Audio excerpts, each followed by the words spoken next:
Hey guys, today we have the new M4 Mac Mini. It's smaller, faster, and more powerful than ever. But what's been really putting this Mac on the spotlight is how well of a package it is.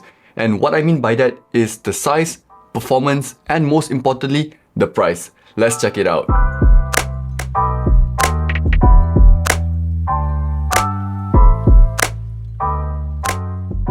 The M4 Mac Mini is setting a new standard for compact desktops. Coming in at only 5 by 5 inches with a height of 5 centimeters, it looks nothing like the previous gen Mac Mini. Instead, it looks more alike to a Mac Studio. And just for the heck of it, this is how it looks like next to an iPhone 16 Plus. In terms of I/O, you have 3 Thunderbolt 4 ports, HDMI, Ethernet, and the power input. On top of that, you also get 2 USB 3 Type-C ports and a headphone jack at the front. You have no idea how helpful these front USB ports are. Gone were the days of fiddling at the back of the Mac Mini to plug in or unplug any peripherals. Anyway, there's one more button on the Mac Mini and it's a controversial one. It's this power button at the bottom of the device. Although the Mac Mini is slightly raised at the bottom for ventilation, there's no way to reach this button without slightly lifting up the device. You could put the Mac Mini on its side, but I feel like this is a solution for a problem that shouldn't have been there in the first place. Anyway, enough of that. Let's get back to how compact the M4 Mac Mini is. And this is possible thanks to the new Apple M4 SoC. Engineered for multitasking, you can easily run demanding apps concurrently on this tiny powerhouse. It even supports up to 3 external displays. And for those that need the extra power, you could also get the Mac Mini with the M4 Pro SoC, which unlocks even higher performance for tasks such as 8K video editing and triple 6K display support. So this Mac Mini is running macOS Sequoia 15.1, which is a very matured operating system by now. But why I bring this up is because 15.1 introduces a ton of Apple Intelligence features such as writing tools, smart reply in mail,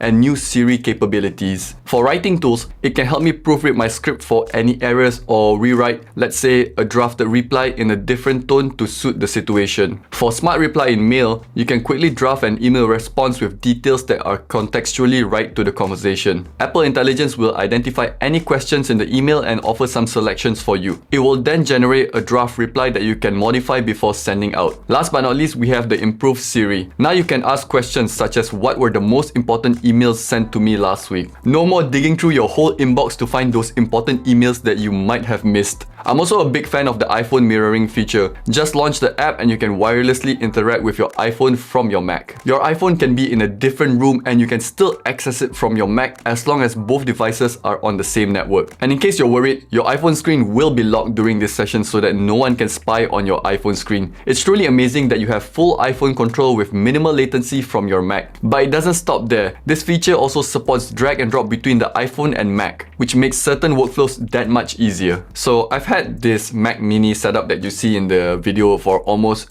2 months now, and I've really enjoyed using it for day-to-day tasks such as consuming media and doing some scripting for my videos. Something about how clean this setup is just clears my mind and gets the creative juices flowing. But that's not all. I've also been gaming a lot on the Mac Mini. Pair it with an Xbox remote and the beautiful Apple Studio display, this combination makes for a killer gaming setup. When compared to my M2 Pro MacBook, the Mac Mini scored higher in terms of CPU performance but lower in terms of GPU performance. But honestly, in day-to-day use, the M4 SoC is more than enough to handle anything you throw at it. Even the demanding Baldur's Gate 3 was running at 50 plus, between 50 to 60 FPS on a 5K display. Now, try getting a Windows computer that is this size that can pump out this much performance. Now let's talk about pricing. This is what really sets the Mac Mini M4 apart from other computers.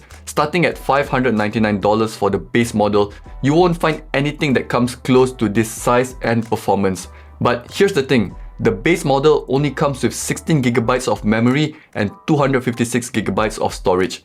You may or may not need anything more than that, but in 2025, I think 256GB is not enough. And if you want to upgrade the storage to 512GB, it's gonna cost you an extra $200, which brings the total to $799. If I'm being completely honest, for most of you, the base model is the best option. Save the $200 and you can buy an external 2TB SSD and still have some leftover cash to spend. Alright, let's wrap it up. The base model M4 Mac Mini has no right to look this good and perform so well at $599.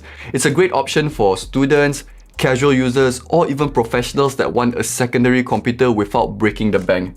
I still can't believe what I'm holding. Good job, Apple. Anyway, thank you so much for watching, and I'll see you guys for the next one. Bye!